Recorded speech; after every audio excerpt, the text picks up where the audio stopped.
Welcome back to the Data Mesh Book Club with Andy Mott and myself, Adrian Estala. So we're excited to get started. We were, I think, a little bit ambitious last time, Andy. I think we tried to get through too much, and I kind of I feel bad that we weren't able to get through your favorite topic, federated computational governance, with the amount of time that it deserved. But we got through a lot of content. Thanks for the feedback that we received online. We got some emails, we got some messages, and so we're going to try to incorporate all that into the session. One of the key things that we're going to change is we're going to try to focus on just one section at a time. Today's focus is part 3, and so let's get right into it. And again, as we did last time, just a little bit of a logistics, so to speak. If you'd like to get a copy of the book, we can offer you a link to that if you don't already have one. A digital copy can be yours immediately. Also, we would really like for all of you to join our LinkedIn group, and there's a QR code there you can hold up your camera to or take a picture of, and kind of, or not really take a picture, click on, so to speak, to download the LinkedIn community channel. If you join the channel, you can ask questions, but you can also kind of provide feedback on an ongoing basis. This is a conversational book club, right? And so the only way we're going to create that conversation is with your input. All right, let's jump into it. Part 3. So this was, I think this is it's not a hard section, but it is one of those that you read and you put it down, then you read and you're like, sidecar, you put it down. And so I don't think it's, for me anyway, it was as easy of a read as the first part of the book, because there's a lot in here. What do you think, Andy? How did you feel kind of walking into this section? Yeah, I would agree with this. I think this is where kind of the concept hits the road, to mix some metaphors. And I think with that in mind, it becomes less kind of ideation or ideas or, this is how we should do things, and more, this is what we've got to do. And I think that means there's kind of a change in emphasis, and things get a little bit more real and also a little bit more complex, because data mesh is quite a complex thing to get up and running. There is a great summary, and I can't remember what chapter it was, whether it was there was a great summary at the end of one of the chapters where I think Jamak is talking about, let me see what the quote was. It was, I wrote it down. There is no single entity such as a platform, right? So I think the idea here is that there isn't any one technology or any one entity or company that's going to come out and say, we are our data mesh. It's the idea that it is and she uses the word specifically, she calls it a loosely integrated kind of set of tools. And so I think that's right. And I think that's the way that we approach this. I'm going to be careful, I think, as we talk today, Andy, not to say, well, this is the way we do it, because there's some stuff in there that it's very easy for me to say, well, we can do that and we can do it this way. But I think it's important for us to step back and not necessarily talk about the way that we've done it in Starburst, but also talk about, more importantly, I would say, talk about the way that it's supposed to be done. If that makes sense, right? In which we think we're aligned with. But if we're all doing it the right way, then the integration is something that's achievable. And so when we talk about a data mesh, the reason John Mack says not any one entity, it's a lot of entities that are connected, and we can't get connected if we don't follow some kind of framework. And so that's what we're trying to propose or promote here. Yep. All right. Fully agree. Chapter 9, chapter 10. All right. I'm not sure what your favorite one was, but they're both pretty good, I think. And let's not kill any more time. Let's jump right into the part 9. So we start chapter 9, I think, with this notion of domain-oriented concepts, right? The analytical data sharing interfaces. And so I'm just kind of reading the title of the chapter, if you will. I pulled a couple of images, some feedback, thanks to the feedback that we got from the last session, just to kind of help the conversation. And this chapter actually does have quite a few really helpful kind of pictures that I think tell the story. If we look at the one on the left, let me not over talk here, Andy. You got to interrupt me, because if you don't, I'm going to just to keep chatting. But let me let you open up your view or your thoughts on this chapter. So I think there's some takeaways, right? We can look at these pictures and we can look at the whole sort of chapter, and there are some sort of interesting takeaways kind of reading between the lines.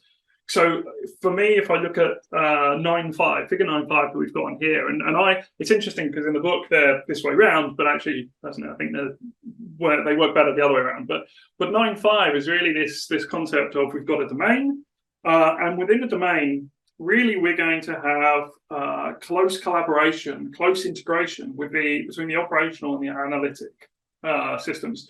And so actually the domain becomes responsible for operational services as well as analytic services. And so there's some good examples in the book, but an operational example might be we've got a new customer, right? So we want some sort of API or some sort of operational capability that allows us to register a new customer in our domain. And then we have an analytic kind of capability or service that says, show me a list of all customers. And that, I think, is the key takeaway from actually 9.5 is that the domain is responsible for both parts, and actually both parts are very tightly kind of integrated in the domain. And when we think of, or when I personally think about, and this is kind of slightly going out of the book, but when I think about lots of data mesh positioning that I see, I don't think necessarily, especially from vendors, I don't think that comes across. The lot of the data mesh material out there is really focused on that analytic piece and doesn't really take into account anything related to the operational piece. It's all kind of analytic forward. And so I think 9.5 is a really interesting, simple picture that, I don't think it's meant to represent this, but that's a really important takeaway, in my opinion anyway, that those things are much more tightly integrated than perhaps people perceive them to be. I don't know which part's easier. The A is the serving of data products, the analytical plane. The O is that the connection of data sources in the back end, the operational plane. I think they're both hard, and I think there's some. If I look at that picture, there's a couple ideas there. That one is this inter-domain data sharing. You look at the far left, right? Sharing data across domains. I think we're really they're talking about sharing data products, but the arrow that she's got is from the operational plane to the analytical plane, if you will. So we'll get into this more in a second. I feel like we might confuse the audience too quick, but what I want to point out is in that picture, we're pulling data from the operational plane of a different domain to create a data product in that green domain. I'm not sure I like that. I'm not sure I agree with that. And again, there's different ways to think to this, but I'd like to keep my data products clean. And there's some other examples as we get through this where this will come out a bit better. I like to keep my data products clean out of single domains. If I'm pulling data from another domain, I don't know why I wouldn't just bring that. To me, you create confusion, so to speak, when you start mixing that up. But that may not be the intent of the picture. I just point that out because when I first saw that caught my interest. I was like, yeah, I'm not sure that's really what I would do. And that, again, that may not be the way that it was intended to be drawn. But let's take a look at the next piece here. Now we look at data products, and now we're talking about the A, right? And in the previous picture, we're talking about the analytical plane. This is what we're building to create the A. We reference this as a new architecture quantum, right? Kind of a self-sufficient, so to speak, a single entity. A lot to talk about when we talk data products. We talked a lot about it in the last session. Here we're starting to get into the details about how we actually build them and how we manage them. And there's a lot there to talk about. We'll give you the first pass again, Andy, if you'd like. Yeah, no, thank you. So I've been actually saying this for the longest time, maybe about 12 months. But for me, breaking a data product down to the simplest, to bits and bytes, I think it's just a text file. But it's a text file with infrastructure specifications. So a text file that declares, give me some computers, give me some sort of engine that runs on those computers, and then for the code piece, run me some code on that engine that I've just kind of deployed. And as part of that, then I'm gonna potentially have some policy as code, some security policies, right, which are going to go off and be pushed into a policy management system. And similarly for some of the metadata, I'm going to push that out into like a discovery, like a catalog. So that for me is those platform dependencies and then code. And then when we talk about data and metadata, again, that for me it's kind of implicit in the product. And now we may document it as part of the data product, but really I'm putting that data, that is the result of my code that's run on this engine, that's run on these computers. I'm putting that somewhere. And this is kind of maybe going beyond the book, but perhaps I'm putting that in an open source format. And there might be a reason for that. And that gives me that kind of different engines that can kind of access it. And then interestingly, and this is where I slightly digress, I guess, or have a different opinion. Things like lineage, I think, is lineage. I think is something that we don't want to, in my opinion, we don't want to put in the data product. Or if we put in the data product, we want to just kind of say, these are the upstream sort of things in my data product, and maybe I want to put that into my catalog. Maybe that's what she means there. The reason I think about lineage in a slightly different way is because I think lineage should be kind of more active, right? I want to actually see the lineage as opposed to what someone's documented as the lineage, because they could be different. So that's how I think about this, and I think that's not necessarily the same ethos that Zhamak has.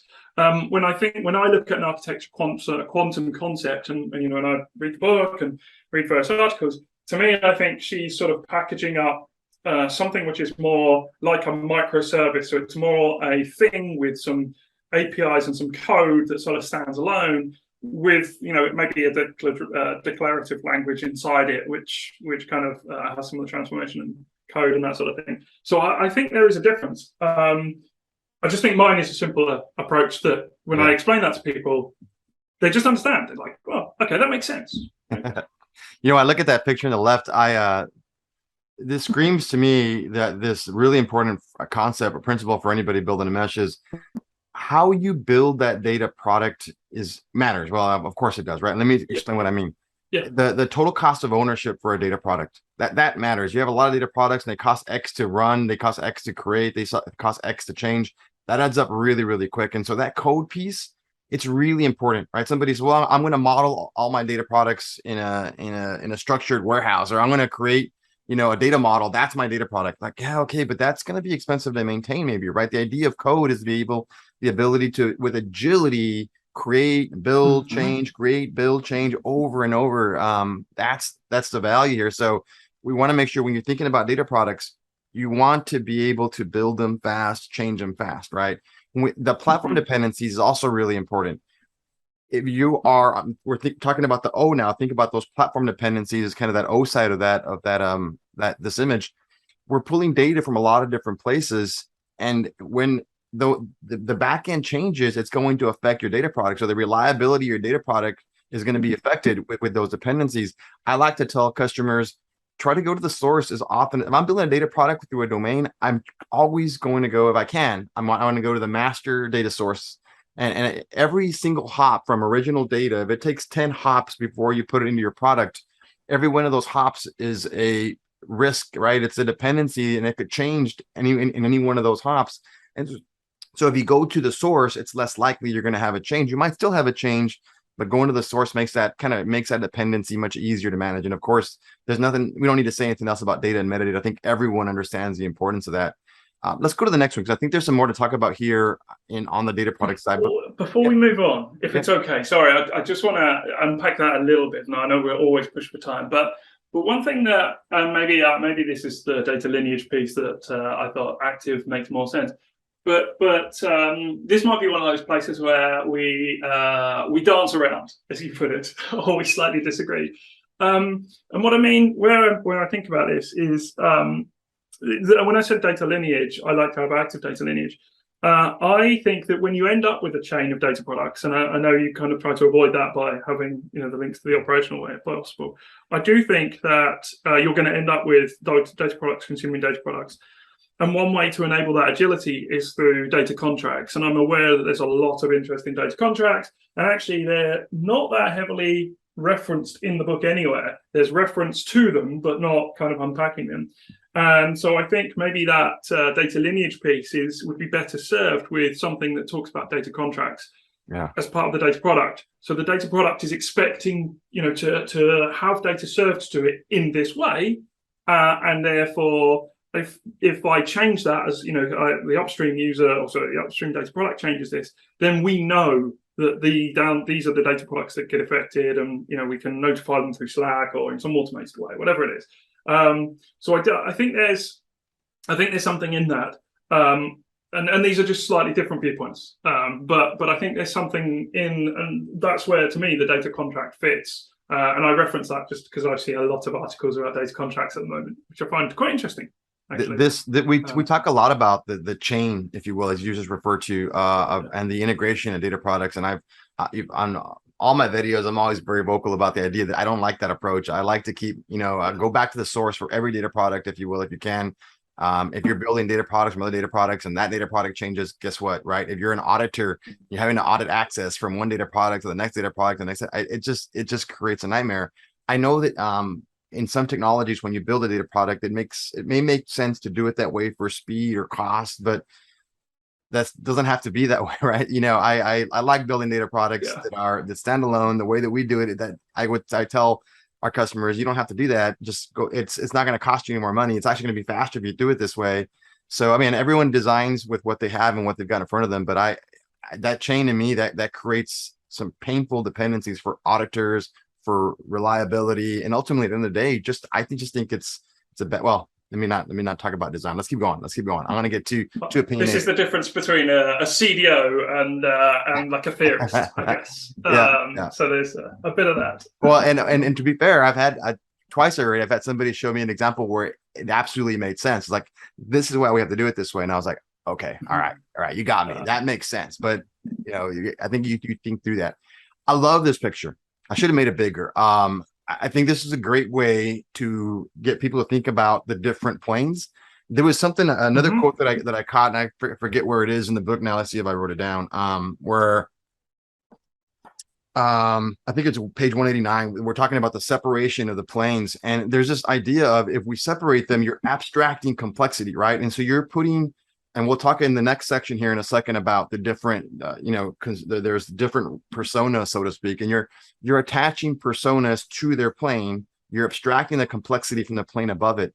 I think that makes a lot of sense. And so when you think about the way the mesh works, and you think about the mesh experience plane, which is really what your consumers are going to see top down, and you think about the data product experience plane, that's where your data product developers and data product owners, will get into the details in a second, will work. And then the infrastructure plane on the back end, maybe that's architects, maybe that's people managing the actual data platform. This makes sense. Again, it's the abstraction, and it's also simplicity, because you're not having everybody top down to worry about. All you worry about is your plane, so to speak. And so I just think it's a great way to think about it. Andy, what are your... I'm gonna jump in a little bit here, because I think this diagram is sort of confusing. You didn't like it. Say that. Yeah. It's okay, but the reason I think it's confusing is the infrastructure utility plane. That makes sense, right? You've got a bunch of things, a bunch of services that are going to perform some actions around data and part of the data products. Then you've got the data product experience plane. And I must confess, when I read this originally, I kind of thought, well, that's for data product developers, right? And then we've got the mesh experience plane, and that's for people who kind of can experience the mesh and going to use the mesh. But actually, the more I read and the more I think about this, I think the data product experience plane, and there's a problem with this because of search, but anyway, I think the data product experience plane is where your developers and your consumers come, whereas the mesh experience plane is far more around operations and governance, right? It's about how do I define my global policies across all the data products? We do that through the mesh experience plane. How do I monitor that this data product is performing to its SLOs, or it's responding in the right way, or it has the right data? That's the experience plane, right? Whereas the data product experience plane is where I kind of say, I would like to access this data in this data product. Now, the problem I have with this diagram is, because it's above, then automatically you kind of think, well, that's for the consumers. So to me, the mesh experience plane should kind of be a vertical bar. The problem that I have is search, right? Because search is in the mesh experience plane. So I'm searching for a data product using the mesh experience plane, but then I'm reading it through the data product experience plane. And I think the more I look at this, and I've read it, and I've read it, and I've read it, and it just feels a little bit confused to me. So that's my 2 cents. And apologies that you got it all wrong, Andy. You got it all wrong. Possibly. But before we move on, because you gave a quote, and there's a quote that I would like to highlight, because I thought this was really interesting. And this is on page 178. And there's a quote. If it's okay, I'll just read that out. It said, "Rapid discovery, access to source output data, quick scaffolding of a data product and provisioning of infrastructure are all necessary pieces of the inception and bootstrapping phase. So the phase of actually creating the data product initially. And the reason I like this is because I think this is kind of overlooked. And it actually comes back to, when we had our different definitions, I'm stuck on the 4 pillars and you had your 3 Rubik's cubes or whatever you want to call them. Actually, this fits with your definition, right? This supports your view. There you go. And I like it. I like it already. But I just really like the fact that that's called out as the ability to rapidly do things, create data products, start up new computers, use the facilities in this utility plane to get that data product out and get feedback, etc. That's a really important concept that I think is called out in the book on essay 178. And I think it links quite tightly to this data platform when we're thinking about what things we actually have to provide in terms of the data platform. Well, maybe we'll add just a couple more thoughts here. I think what we do agree on is when we think about that mesh experience plane, we're talking about making it easier for that consumer. We've designed that experience for them, right? If I'm a data consumer, it's easier for me to find what I'm looking for. If I am an infosec or a security person managing global policies, that experience plane should make it easier for me to do my job. If I'm, 100%. So I think that's where I think that you're designing to those people, whether you put the consumer here, what you call the consumer, largely up to you. One other thing I will say also, I don't know about, there's a lot of the book throughout APIs.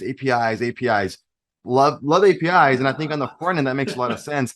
I don't know necessarily if we would say it's always all APIs, right? And so maybe that's something I would change in this picture. Is like, yeah, it's interplane dependencies. Yeah, if you've got APIs for the front end, that's beautiful, but I'm not sure necessarily in the back end that always works.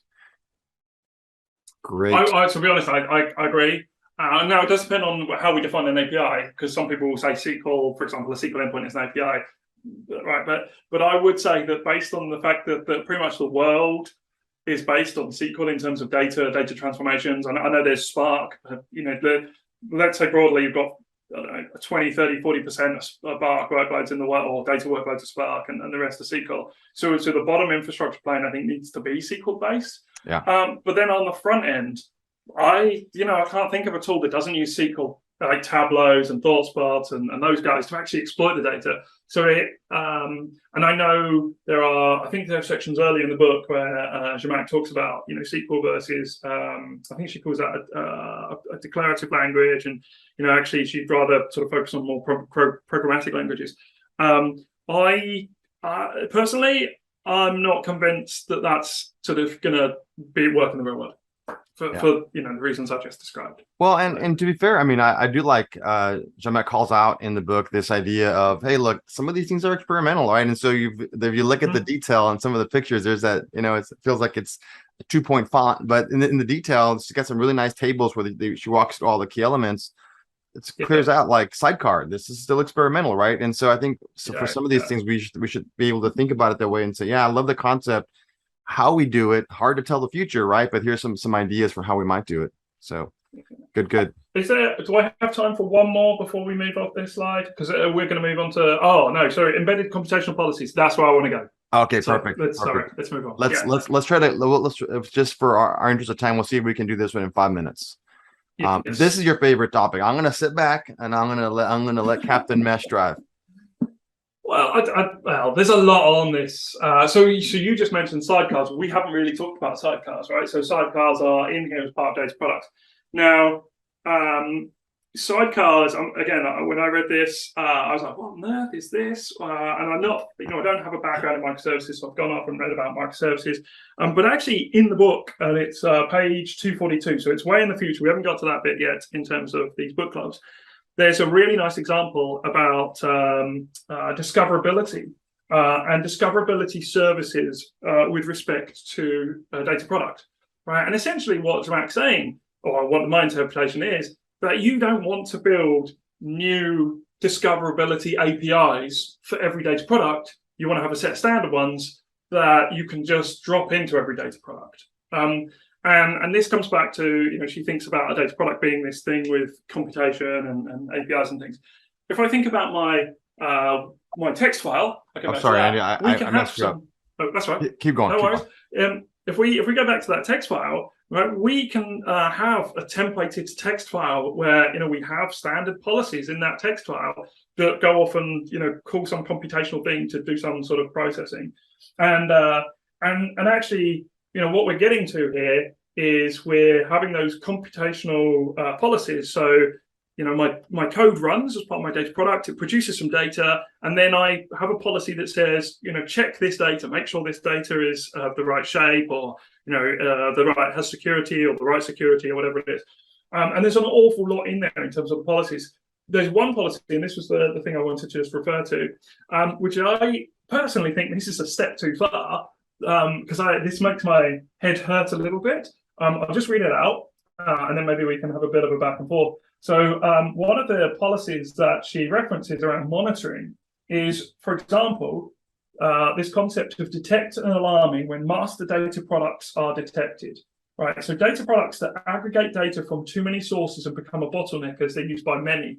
So think about that for a moment. Think about having a policy that looks at a data product in its entirety and goes, this data product is consuming data from 10 different sources, and it's being used by 100 different people. Yep. And actually, that's beyond the thresholds that we've set. There's a lot going on to build that policy, build the computation underneath that policy, and make that actually work. At the moment, given current tech, it's probably doable, but I don't know anyone out there that's kind of doing that. Well, but you're spot on, right? And when the easiest way to introduce this concept that we think about, to your point, things that some people are already doing, I think, is we want to optimize for risk, optimize for performance, and optimize for cost. And we just take the cost and the performance bit for a second. So our ability to monitor how data products are being used, who is using the data products, where the data is coming from, even to some effect, how that's actually being computed, so to speak. Those are key metrics. And so I like looking at that dashboard and then trying to understand exactly what we might change.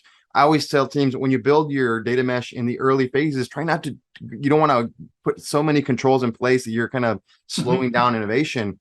But once you get teams rolling, and once you start to kind of create data products, and you've got a whole bunch of data products, then you go back and you look at your dashboard, we look at our metrics, and we can say, hold on a second, we might be able to get these teams to work better together. They're using the same data sets. They've got 6 data products. Let's see if we can optimize. Or you might say, you know what?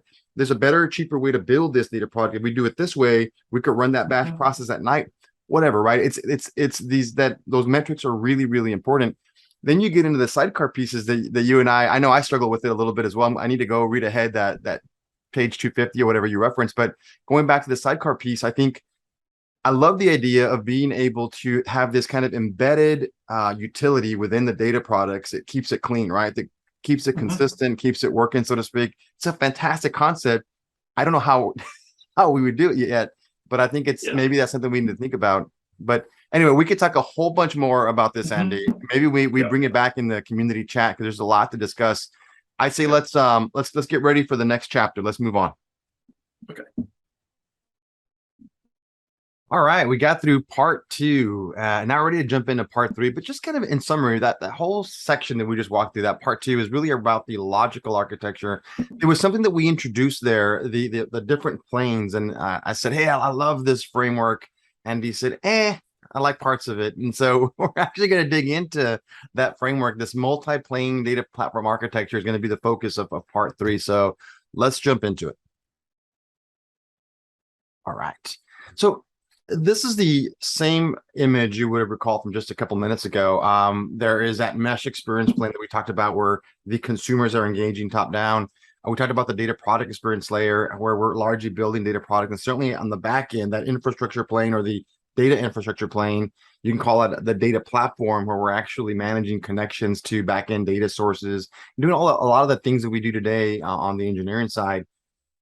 That's, if you will, a simple way of thinking about those multi-planes. The other thing we brought up in the last section was the idea that the reason why we break them up this way is so that we can abstract the complexity of the layer from the people above it, so to speak. And so if you're a consumer, the idea in a mesh is you shouldn't have to be worried about all the other activities that are upstream. You're focused on using your experience plane, so to speak, to get your data products to quickly drive them forward. And if you're working on the backend layer, again, you're focused on your key areas. Now, Andy, there were some parts of this that didn't resonate with you, I think, earlier on.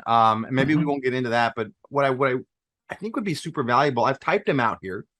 There are some personas that I think whenever we're doing any big data mesh engagement, whether we're starting off or getting ready to build, this is a really important part, understanding what everybody needs to do, so to speak, right? And there's some new roles that are introduced here. I see what you think, Andy. I like to tell people we shouldn't go out there and hire new people for these roles. I think that the idea is to try to leverage internal knowledge, right? There are people that know your data, that are working with your data. They're not necessarily IT people. There might be business folks, so to speak, that we can kind of bring into the fold that are that might already be doing some of these things, and they're perfect candidates for a data product owner or a domain owner. We'll walk through those in a second. So it doesn't mean you're growing your organization necessarily. You should foremost kind of try to leverage what you already have. What are your views there, Eddie? What do you advise for your customers? So I would agree with that. But before I unpack that, one thing I would say is when we think about user journeys, I think it's worth thinking about user journeys by domain. So when we've got a data product owner, for example, I think it's worth considering, is a data product owner in, let's say, finance, do they have a different set of not necessarily capabilities, but priorities, I guess, to maybe a data product owner in risk, let's say. And we might say, well, actually, they need to do all of these things. And that's true. Maybe they need to be able to find data products. Maybe they need to be able to query them. But there may be some different priorities. For example, if we look at the infrastructure plane, maybe in one domain we need streaming, maybe in the other one we don't. So I think, when we're having those initial conversations with customers, I think it's worth considering that as well, because we don't want to try and sort of boil the ocean. But then in terms of these, I do very much concur with you that these are roles and not people. So I think you may start off with a very small set of people who basically fulfill a number of the different roles. So you may have a data product owner who's also a data product developer, and perhaps they also sit in the the federated governance board. And then over time, you might say, actually, we need to increase the cadence of product development. Therefore, we'll have some more data product developers. And maybe that original data product developer, maybe they just become a data product owner over time, or something else. So yeah, I do think it's very much about identifying the tacit knowledge within the functions that are going to be able to perform these roles. And then before I shut up, the other thing that I've seen, and I think this is kind of interesting, is just because of the number of people in the market, there's always people advertising and requiring data engineering people at the moment. It used to be data scientists, it's data engineering at the moment. I think the idea that we could just have organizations go out and recruit a whole bunch of new data engineers to become data product developers, I think is perhaps slightly naive. And so I think actually we probably want to look inside our organizations for maybe people who aren't data engineers, who are kind of data analysts, let's call them, people who are very experienced with data but wouldn't call themselves a data engineer, and giving them these planes that allow them to actually do some of those engineering tasks, I guess. So there's quite a lot in this space. Yeah, and I know we're probably getting a lot of questions in, so we will certainly make sure, I should have mentioned this earlier, we'll capture all the Q&A kind of at the end of the session. But we on page 174, just for anyone following along with the book, you can actually get a listing. These personas are listed and they're described. So in the interest of time, it doesn't make a lot of sense for us to go through every one of them, but I want to touch on a couple of them. Right?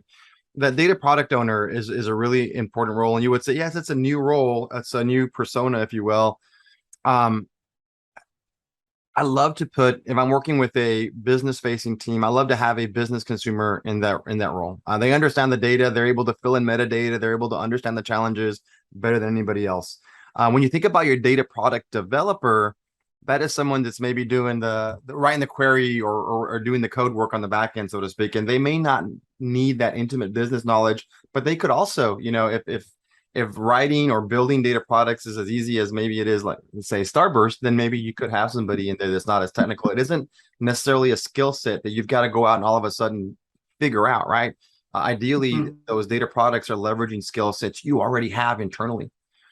Data governance, we know what that is, but I want to also talk about the two at the bottom: the data platform product owner and the data platform developer. I don't know that this means to imply that there's one, right? You're going to have an ecosystem of platforms working together, and certainly you'll have a Starburst, right? And so there'll be a Starburst administrator, so to speak, that's continuing to manage the actual platform for everybody else.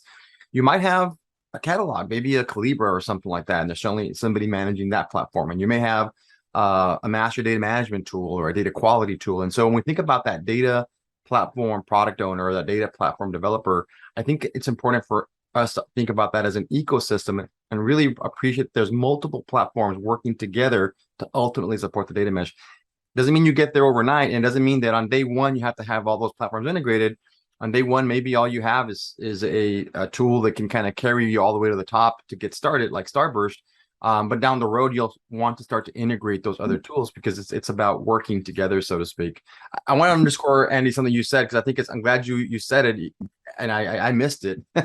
But when we're building and designing domains, when you think about that mesh experience layer, I'm totally right. You said, hey, we have to think about designing that experience for the people in that domain. And if you're in domain A, your experience might be very different than somebody in domain C, because domain C may be the governance there might be a lot lower. For domain A, it might be high risk data, high governance, high compliance. And so how you design that experience, oftentimes, in fact, not oftentimes, should always be based on the consumer you're working with, the type of data they're working with, and ultimately the type of speed and projects they're trying to deliver. So I think that was a really good ad there. Anything else Yeah, to add this slide before we move on?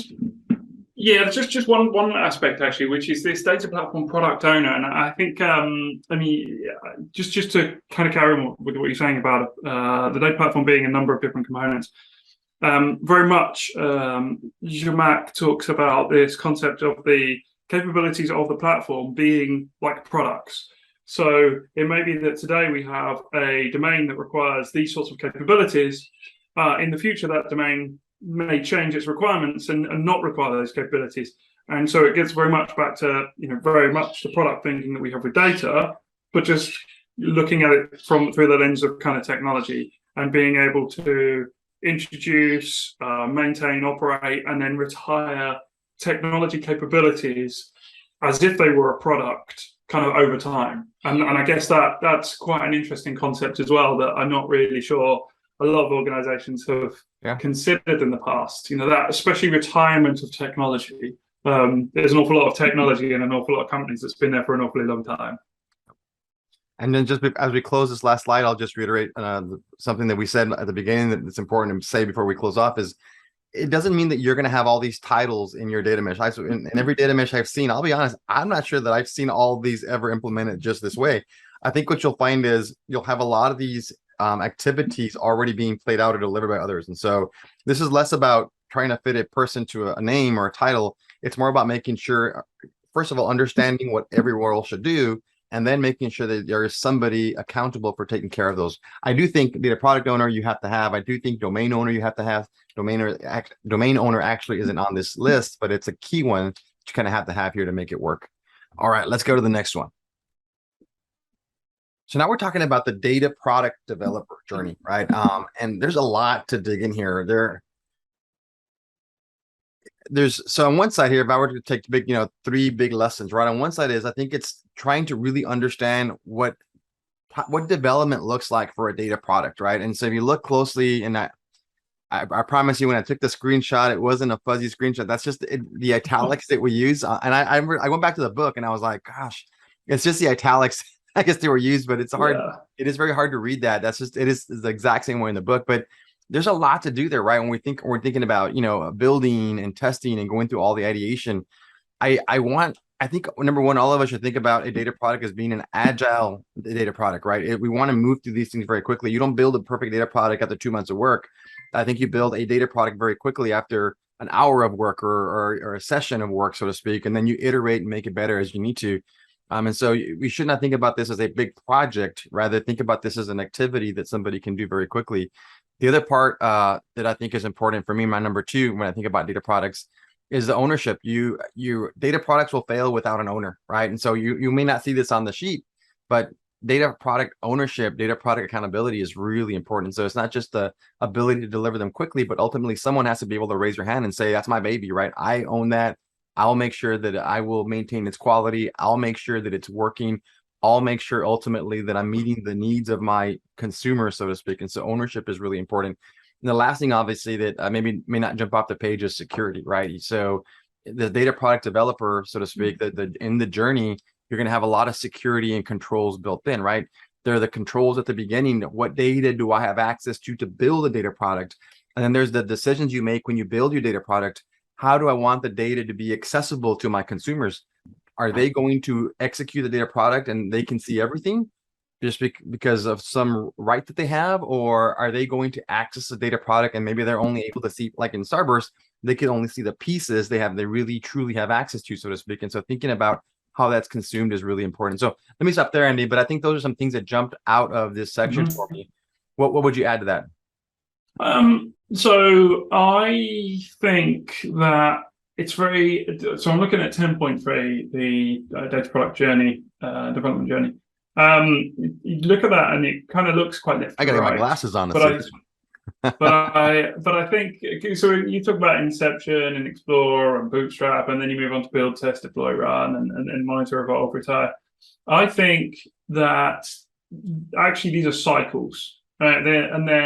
They're circles that, or actually circles rather than cycles. They're circles that you're going to go around. So you're going to explore, you're going to build something, you're going to try it out. You might never make it to the build phase to then test, deploy, and run. You might continually go through that. That can we source this data? We're going to explore this. Is there value? Source some more data, bring it in. Is there value? Source some more data, etc. And we're going to kind of go through that loop, and then the middle one, we're going to go through the similar loop, right? We're going to, once we've got some data, once we've explored it, once we've considered there's some value, we're going to maybe build something more, more robust. We're going to test that. We're going to deploy it. And part of that testing, we may discover that actually there's something not, as we expected. And so we're going to maybe start that cycle in the middle again. And then on to the third one. And then it's almost like you've got 3 cycles, but within a bigger cycle, which kind of, maybe a much slower moving cycle, which is actually we start with the problem, we solve the problem, and actually then the problem at some point goes away for, maybe it's an area of business that we're no longer interested in, whatever. So I think it's always worth thinking about, you've got, it's not three steps that are serial. It's kind of 3 cycles within a bigger cycle. Yeah. And that bigger cycle may be, there may be a whole bunch of data products that are in that bigger cycle that, if that bigger cycle, as I say, if that's an area of business you no longer operate in, then perhaps all those data products that are within it kind of you retire at the same time. So I think it's just worth thinking about it in that way. And I know that's not really what the focus of this slide is, because to me the focus is, well, we've got this experience plane and product experience plane, and we're doing these things in the middle. But I think unless we consider those cycles, it's not really the data product developer journey. There's never ever in technology something as simple as do A, do B, and you will get a result with C. That's not how our life is. It's always much more messy than that. And I just think we need to be conscious of that, because that's really a data product developer. You got me thinking when we get into these conversations, these data product design sessions, what we end up trying to build is I tell people to think about it with the DevOps mindset, right? It's you develop, operate. They're done together. It's not an application that we're building, traditional application development where you build it and let it sit for 2 years or 6 months, whatever. It's like almost as soon as a data product is done, version 1, you're already on your operating version 1, you're developing version 2. And so it's a constant kind of iteration and improvement. This is why earlier in today's session, we were talking about those data product dependencies. This is why I Hmm. think it's really, you have to be really careful when you start to stack products on top of each other, because you affect that the ability to ideate, you affect your ability to change. Like, hold on a second, I know that I need to change this table, or I need to improve this aspect of the product, but I can't change it without studying every single dependency that's downstream. That's unfortunate. You know, I know for a lot of data meshes that I've seen that work really well, you have the stack dependencies, but I try to avoid those as much as possible. I try to keep my data products standing alone, so that I can ideate, so that I can manage them, so that I'm not worried so much about the effects downstream. I can worry more about how to make it the best possible data product. The other thing, and I know we're gonna way over time on this one slide, and maybe we'll see that for another conversation, but the size of the data product is another thing that I think we don't talk about enough. It's, do I make it a big data product? Okay, that's going to be heavier. It's going to be not as interoperable, maybe because it's so big. Do I make it a small data product? Well, then I'm going to need more of them. And so that size of the product, I think, is also a key element. It doesn't pop up here, but when you start thinking about the testing and the development, I think I like small data products. So what have you seen most in industry? And I guess I'm not really sure. You can't really put a number to it, small versus big. I'm not So putting a number to it, but what do you yeah, see? so that's an interesting question, and actually, I don't think we touched on it as much on the last call.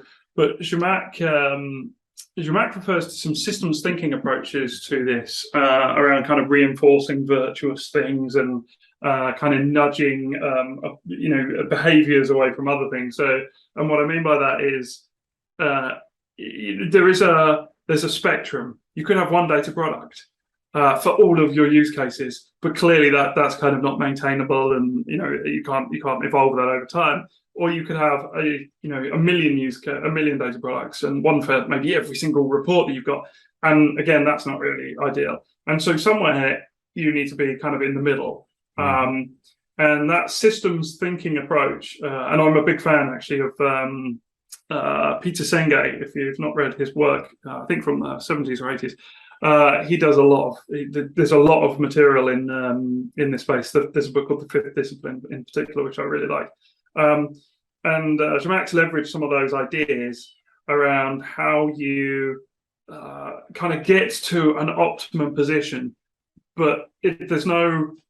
She doesn't try, and I'm not sure we should actually try and say what the optimum position is. But she articulates some methods around, how you can determine where your optimum position is roughly, and then how you can kind of incentivize or motivate people to get to that optimum position. Just kind of ways of working, if you will. So yeah, it's an interesting question. In terms of my experience, I would say that people are tending, and this isn't best practice. This is practice, but it's almost like so we start with the source aligned data products, and I think this is maybe we're going to unpack this too far, but you've got the source aligned data products, which are basically data products that look very much like the source system with maybe some minimal transformations, and then you've got consumer aligned data products that kind of sit on top and consume those source aligned data products. And those consumer ones today are being mapped to things that end users want to do in kind of a similar way to maybe a Kimball data mart, where we used to sort of say, well, we've got this general subject area, let's build data for this general subject area. And that's kind of what people seem to be doing with data products today. It's, I'm going to have a data product that's wider than the current use cases that I've got for, I don't know, for product or for transaction or for customer. So it can service more than one use case, but not necessarily, but it doesn't go beyond that subject area, I guess. Yeah.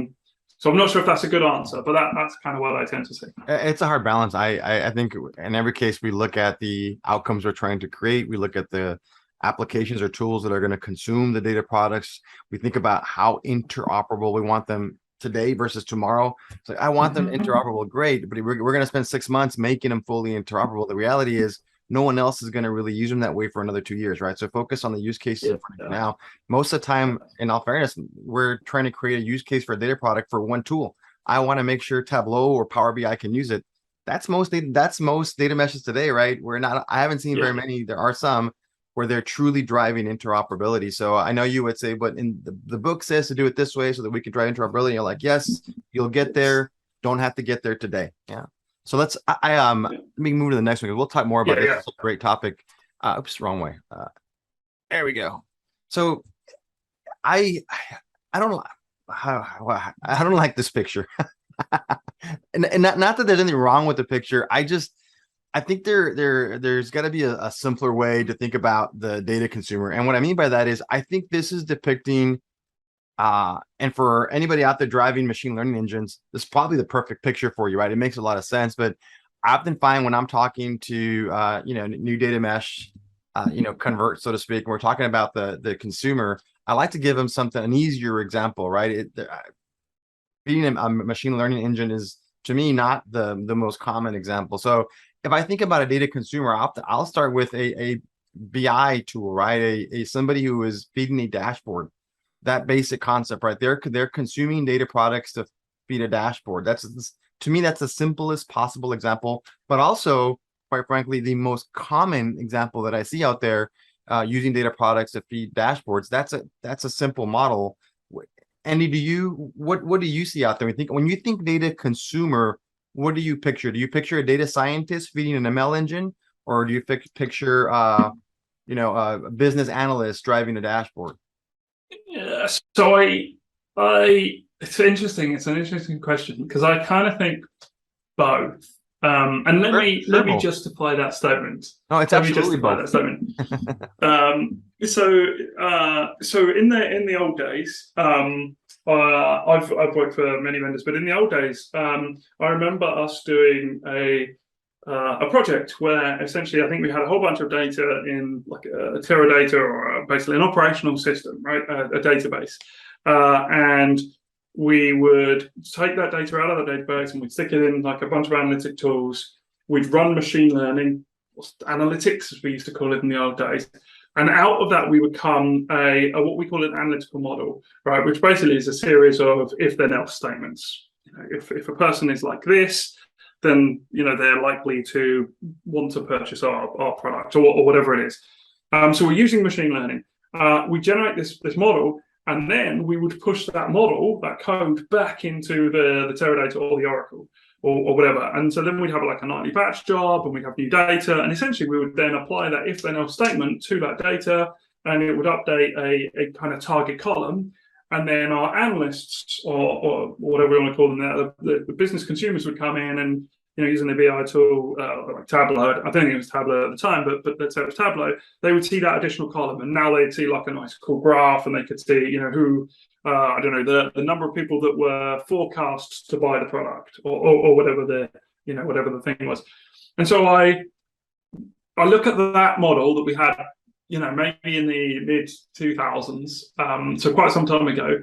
And I think this is a reworking of that, but where essentially that process that I just described, there may have been 50 or 60 people involved in that process end to end from different functions and different departments, some of whom cared not at all about the outcome because their first class concern was keeping the lights on the database or doing the analytic piece or whatever. And I guess what we're with this picture, it's pretty much that same process, but what we're kind of saying is we're having a single domain that's kind of responsible for that, and we're interacting with that data from the operational plane. We're bringing that out into the analytic plane. We're doing that, building that insight, and then we're kind of pushing it back. And that's that kind of bimodal deployment piece. And it's just that whole process basically becomes the data product. The output of the data product, and I talked about it earlier being this kind of configuration file, is exactly the same. We're now just kicking off some machine learning. The outcome of that is some data that we land, in S3 or a bucket or whatever somewhere, and then the end users are just going to fire their queries into that data, and they're going to see the forecast or the propensity model or the output, sorry, the propensity model running. So that I kind of think this is like a lot of the stuff that we see in technology. It's kind of just reworking something that worked in the past. But with data mesh, it's that ownership of the whole thing. Indeed. And so let me highlight a couple of key things there, right? So one of them is we are talking about. So what should we should appreciate? There is a data product journey, a data product developer journey, and there's a so they're two different journeys. Let's call that out. This chapter wasn't written by accident, right?